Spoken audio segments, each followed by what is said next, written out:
Hi class, we're in week 11, chapter 11, Chemical Dependency, the Crisis of Addiction.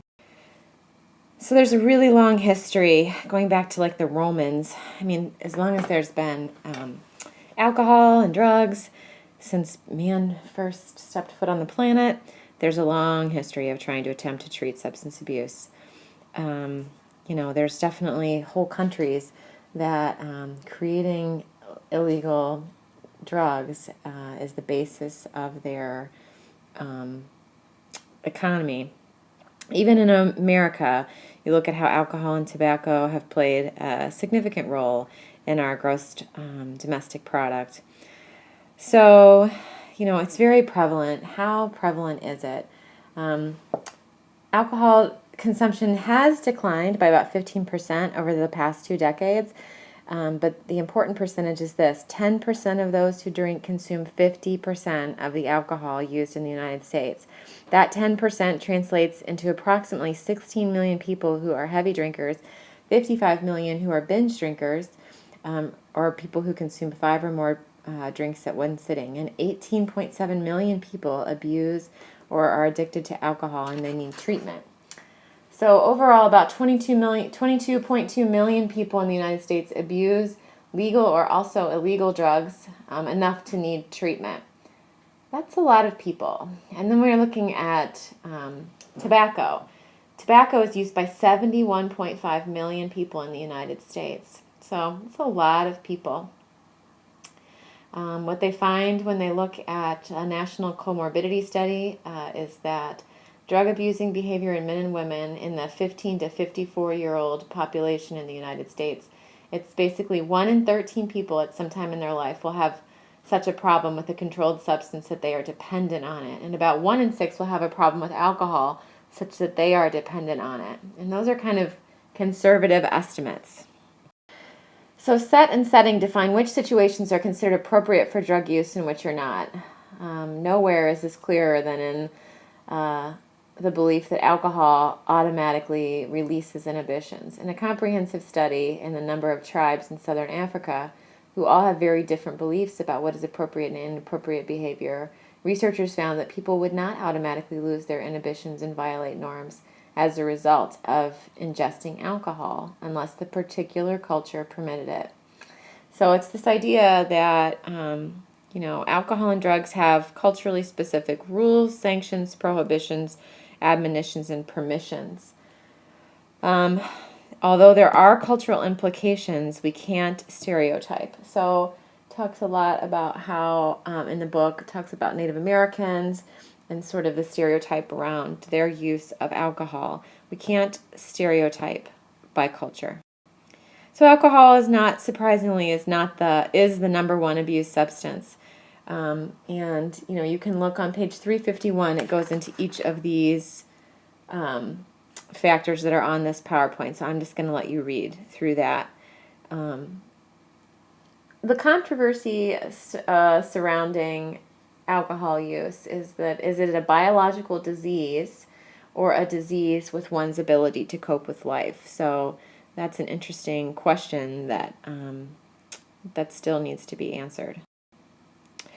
These are all the different models of addiction covered in your book, and this is one of the questions that you have this week in your discussion forum is, which of these models do you feel does the best job of kind of explaining why do some people get addicted and why do other people not get addicted?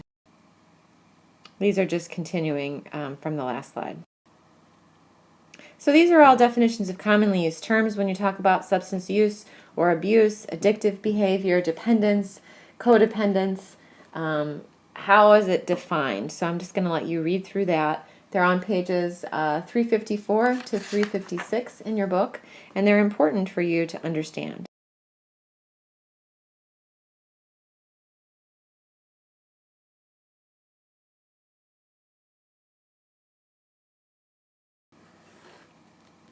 So defense mechanisms were kind of developed by Sigmund Freud, but they're things that we've kind of grown up hearing about, but we don't really necessarily always think about how they tie into addiction. Denial, often alcoholism is called the disease of denial. It's normal adaptive process for self-protection, but in an alcoholic, it becomes rigid and maladapted. It stops the help-seeking behavior and contributes to treatment failure and sets up relapse. So denial is the emotional refusal to acknowledge a person, situation, or a condition or event in the way it actually is. Displacement is the venting of hostility on a person or object, neither of which is deserved. Fantasy, alcoholics use fantasy to escape from a variety of threatening circumstances and emotions. They escape boredom with their job, anxiety and coping with relationships, and frustration over career progress by retreating to a drug-induced euphoria. Projection, alcoholics often attribute motives within themselves to significant others.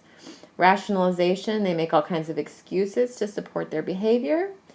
Intellectualization, they speak in generalizations or theoretical terms in an impersonal manner, removing themselves from hurtful feelings. Minimizing, they play down the seriousness.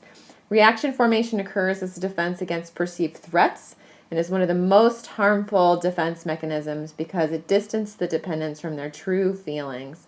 They constantly fear rejection and go out of their way to give it even when it's not there. Regression, they're immature and narcissistic. Repression is burying it deep down inside. So the concepts of enabling and codependency also have a lot of controversy surrounding them, and there's very little empirical research existing to assess the basic assumptions of the concepts. And I'll let you read through the chapter about the critics and what they say about codependency. So chemical dependents are so good at manipulation, they can make enablers feel like they're doing them a favor by doing their work, covering for their poor work performance, accepting excuses or making special arrangements, overlooking absenteeism and tardiness, and overlooking the evidence of chemical abuse on the job. There's all of these same defense mechanisms, and I'll let you read. They're on page 359, so go ahead and read through those. You know, children in alcoholic families often, they're not raised with open communication and consistency in their lifestyle. So they grow up, they learn a combination of roles that mold them into different personality types. The scapegoat is the troubled child of the alcoholic family, typically acting out. Their acting out is unacceptable in their behavior. It's screaming kind of care about me, or I can't cope with what's going on. The scapegoat enables the addiction by becoming another stressor that can serve as an excuse for the substance abuse, and by focusing the family's anger and energy away from the addict and onto the child. The hero is usually a very sophisticated child, or the family hero. It's like a little adult who takes care of the alcoholic, the spouse, and the other children. This responsible child can enable the alcoholic by giving them more time to drink, by being very highly functional. The lost child is usually the middle or younger child, and it follows directions, handles whatever has to be handled, and adjusts to the circumstances, however dysfunctional they can be. The lost child, outwardly can appear more flexible and spontaneous and somewhat more selfish than the others in the home, but these children don't feel, question, get upset, or act in any way to draw attention to themselves. The family mascot is usually the youngest child, who kind of placates and comforts everybody and makes everybody feel better. They think that if they can make family members feel better, they can divert attention away from the problem. And the mascot can also assume the role of sympathetic counselor to the rest of the family. Highly sensitive to the needs of others, this child can be the apologist for the family's behavior. The mascot can also assume the sick role by the family by manifesting continuous and sometimes severe psychosomatic illness.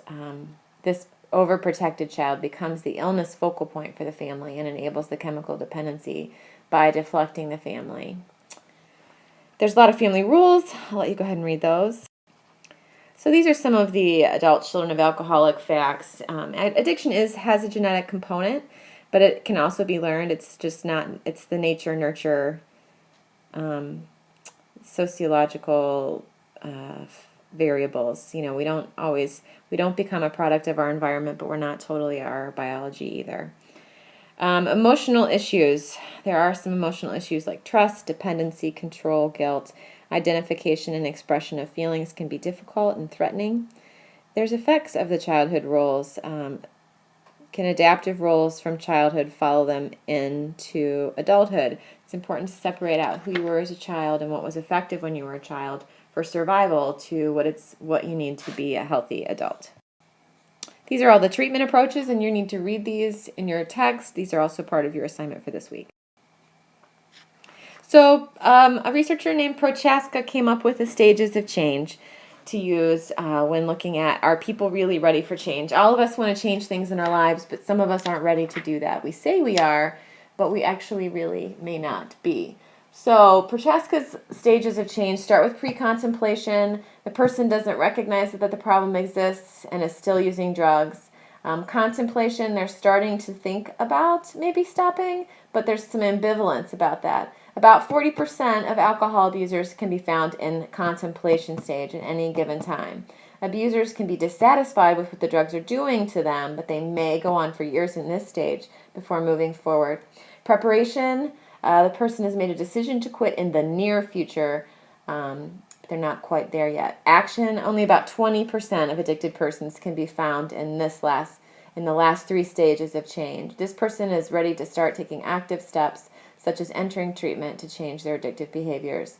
Maintenance, at about 6 months, the person has made the behavior change and controlled the drug use. The person continues to work on behaviors that will keep changes operative with no relapse and few, if any, slips. Termination, at about 5 years, the person has made cognitive and emotional changes necessary to support continuing control of the drug abuse.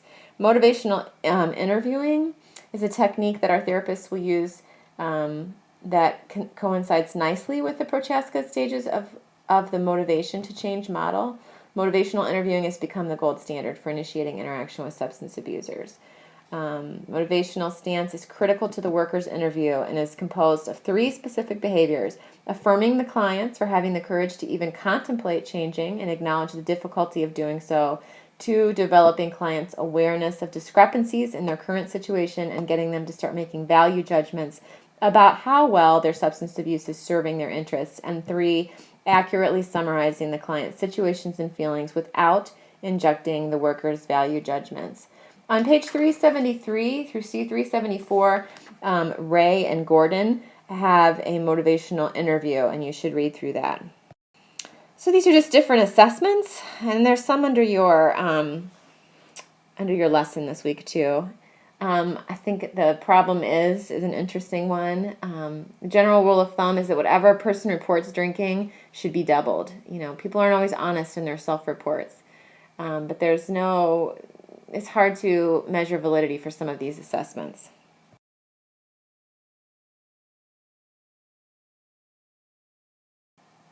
And then the principles of treatment, what kind of techniques can be used? What are the goals? What's the protocol?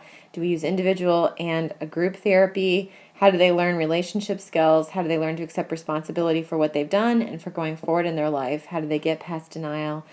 How often do you use confrontation? So it's a balance of figuring out for each client what's going to work the best.